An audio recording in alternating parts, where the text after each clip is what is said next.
Hey guys, Cameron for S.H.I.E.L.D. Season 3, Episode 20, Emancipation. I was definitely looking forward to this episode. One, because it is part of this 4-part arc of Fallen Agent, and I was interested in seeing really how that was going to play out. Also because the episode before next week's 2-part finale, which I'm definitely looking forward to, as well as it is the episode that follows Captain America Civil War, and especially we know how crazy things were then. I didn't really know this episode was going to be because of that, and I will say, I thought this was a good episode, but it was really messy. I definitely will say that. That's really my problem with this episode, is that I think so much was thrown into it. There was a lot going on in this episode, a lot that didn't really work, and also because this episode was very much like Captain America Civil War, but it wasn't because it was very one-sided, and that really is my main thing with this episode, is that a lot of what we were dealing with here was very one-sided. It wasn't really equal, and that was the one thing Captain America Civil War wasn't. You both understood their points, and here they tried to do it with Hive, and it just really didn't work. Let's just get into this episode. There is a lot to talk about, as usual, and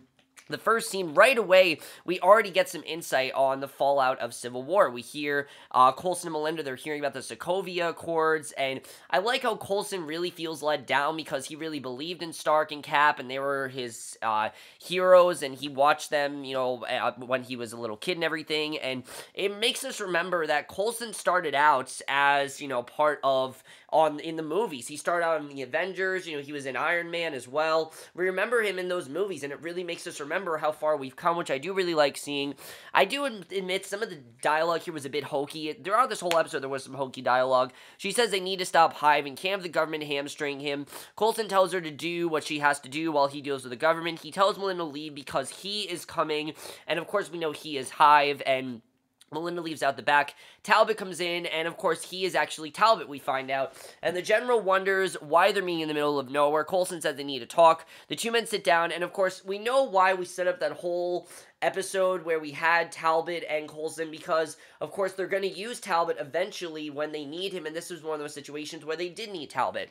We see Talbot says the president sent him. The president knows that Coulson has some enhanced assets working for him and wants S.H.I.E.L.D. to come in from the cold and legitimize in return for all their Inhumans registering. Coulson points out that S.H.I.E.L.D. operates in the shadows, and they are a secret organization. Very much like what's going on with the Avengers and how they want them to be more government-based, and Talbot warns that he's going to start shining some light into the shadows if Coulson doesn't come clean. Satisfied, Coulson tells Talbot to buckle up, nods to the bartender. He activates a button, the booth drops down on a hidden elevator, and at Hive's new base, Daisy lets the blood drain from her body, and obviously, I think the best scenes in this episode really were between Daisy and Hive. I think something just about their scenes, I think, is really great here. She hacks the S.H.I.E.L.D. servers, she spots Lincoln locked up in his quarantine chamber, tells Hive that she and Lincoln do have a history, and now she just feels sorry for him, and Fitz manages to lock her out of the servers. Hive warns that if she fails again, there will be no absolution, and what I love about Hive is that, like I said, the last episode, we really did get behind him. We really saw him as wanting to save people and give them that ability to be Inhumans, give them that ability to have these powers, and we see that after this, Holden comes in, Radcliffe comes in, he checks on Daisy, says that she's given enough blood for one day. He then says they're ready for the alpha test, goes out to the main lab with Hive. Hive says he's recruiting some special volunteers for Daisy, and we don't know who those are. Melinda then brings Lincoln his food, and he wonders how long he'll be locked up. She warns that his immune system is compromised, and his feelings for Daisy are making him irrational, because we know that he really will do anything for Daisy, and Melinda offers to hand Lincoln over to Talbot if Lincoln wants to leave, explains he's there to take inventory, and once she leaves, Lincoln sits down to eat. I do think in these last few episodes, they really are making good use of Lincoln, which surprisingly, I'm really surprised they are, but I really do think that they are making good use of him. But again, I feel like they are set to kill him. I really do think that Lincoln's going to be the one to die, although the end of this episode says otherwise. We'll get into that. Fitzsimmons monitors him, and Gemma reminds Fitz that Coulson wants Lincoln to stay locked up. Fitz is busy proofing the computers against Daisy. Gemma worries about Mack's broken spirit after his encounter with Daisy because he really just doesn't, he feels broken. He really feels like he could get through to her, and he couldn't, and obviously, he's really distraught about that.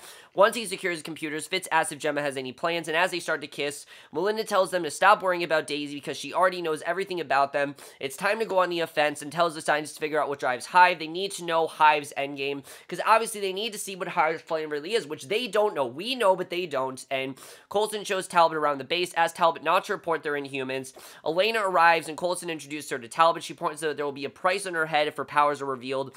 Doesn't believe Talbot's assurances that the list of Inhumans will never go public, and she really thinks that the government's going to get involved, and that they're going to have to control and everything, and Elena demonstrates her powers, and Coulson tells Talbot that not all the Inhumans can protect themselves. He knows that eventually lists fall into the wrong hands and innocent people suffer, and at a training camp, Pete Boggs is training watchdogs, tells his Lieutenant Jackson that he has a new informant in the ATCU. They have a name of the Inhuman and plan to make an example of them. At this point, I'm extremely confused because I did not know any of these characters. Now, we knew the watchdogs were eventually going to come back into play, but why the fuck do we introduce new characters in the second to last episode of the season? It just doesn't make any sense to me whatsoever. And yes, I'm counting the second to last episode because I'm counting the two-part as one episode. In his cell, Lincoln whispers to Daisy, assuming that she's listening in. A text message appears on the TV screen from Daisy saying that she's listening. He fakes sleeping so that Daisy can make a loop, and he asks if she's okay. Daisy says she's feeling drained. Lincoln explains that he's locked up because S.H.I.E.L.D. doesn't trust him. Daisy reminds him that he refuses to come with her, and Lincoln points out that he didn't want to be brainwashed.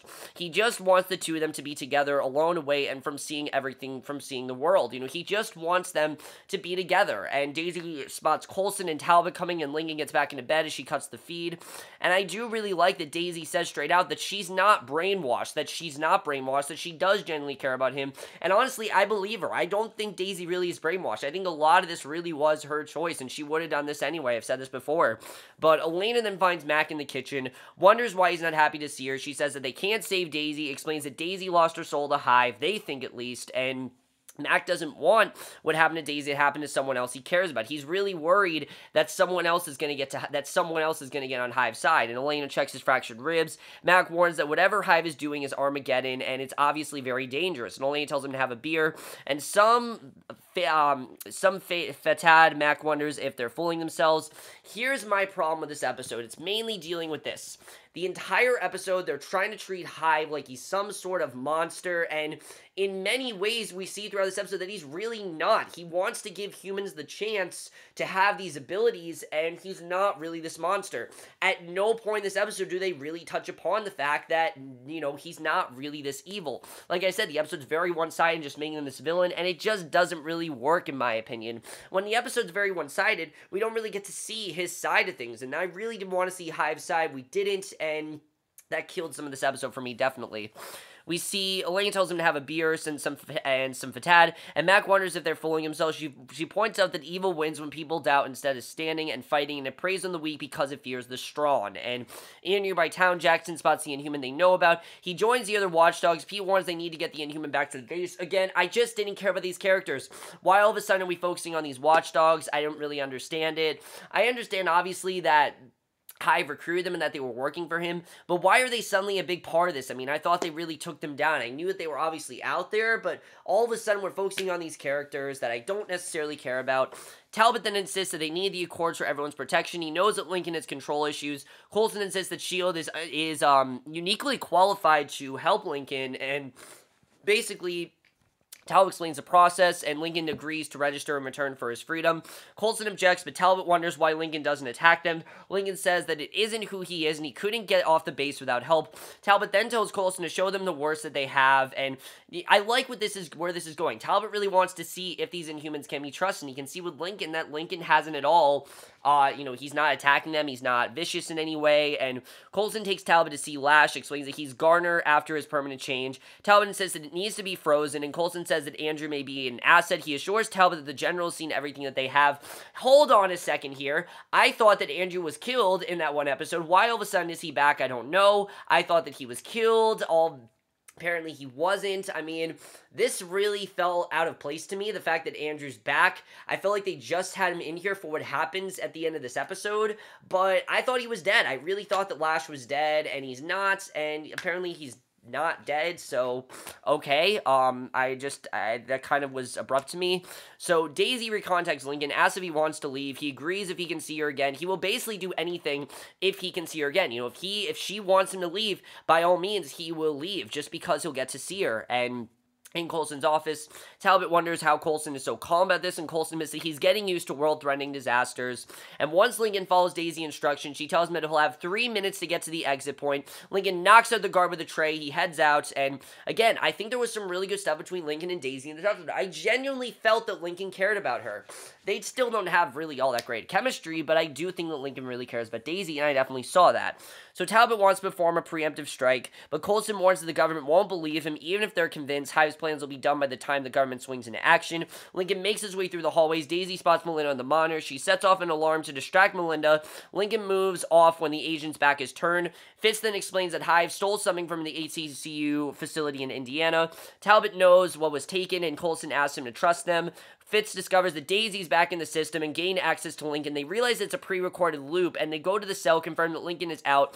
James opens the container, confirms that most of the watchdogs are still alive and horribly mutated, and Coulson sees shields the base, but Melinda points out that Lincoln could leave the base through the bar. He sends Melinda to check it out, asks Talbot to give them time before he briefs the president. The emergency doors come down, sealing Lincoln in. Daisy tries to find a way to get him out. Mack then joins Fitzsimmons in the server room as the scientists try to lock Daisy out. They reboot the servers, but Mack figures out that Daisy could have hacked the Quinjet systems and reprogrammed them for autopilot, and she can fly Lincoln out, and really, they're just thinking of anything that Daisy could have done, because they know that Daisy's not on their side. She could really mess this up for them at any point, and Fitz discovers that Daisy locked them out. Mack heads for the hangar. Lincoln goes to the Quinjet hangar, and Daisy warns that she can't access the camera on the deck. He goes in. Mack attacks him. Lincoln insists that he needs to go, blasts himself free. He goes to one of the Quinjets, and Daisy prepares to fly him out. Now, obviously, we understand why Mack is attacking Lincoln, which I think is one of the better parts of this episode, is the whole thing that they did with Mack. I totally understand why Mack is upset. He obviously doesn't want to lose any other agents, and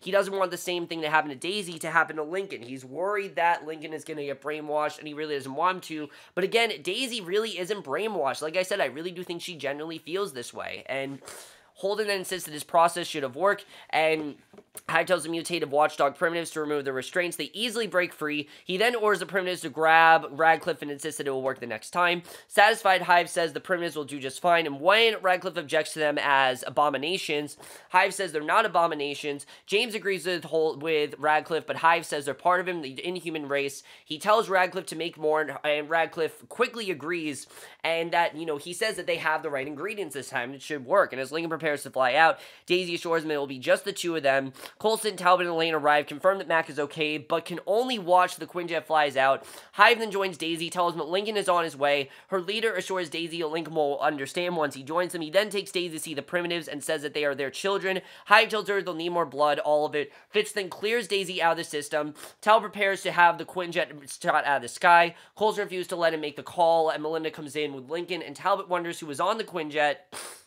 And the Quinjet lands at Hive's base. Hive discovers that Lash is inside, and the Inhuman killer shoves Hive off the platform. And in Coulson's office, Lincoln and Melinda explain they set the whole thing up to fool Daisy, and this was all done to basically just trick Daisy, and Mack wasn't supposed to be there. Lincoln had to make it look more convincing. Lincoln knew that Daisy wouldn't be the one to greet him, and they had to take the risk that Lash might kill Daisy, and Lash had the opportunity once before to kill Daisy, and he didn't take it, and Melinda put Lash in the Quinjet while Coulson kept Talbot distracted. Lincoln says that Lash's purpose is in fact to kill Hive, and that's why he's there, and then we get this scene with Lash, which was just dumb. I hated this scene, honestly. I really thought this was dumb.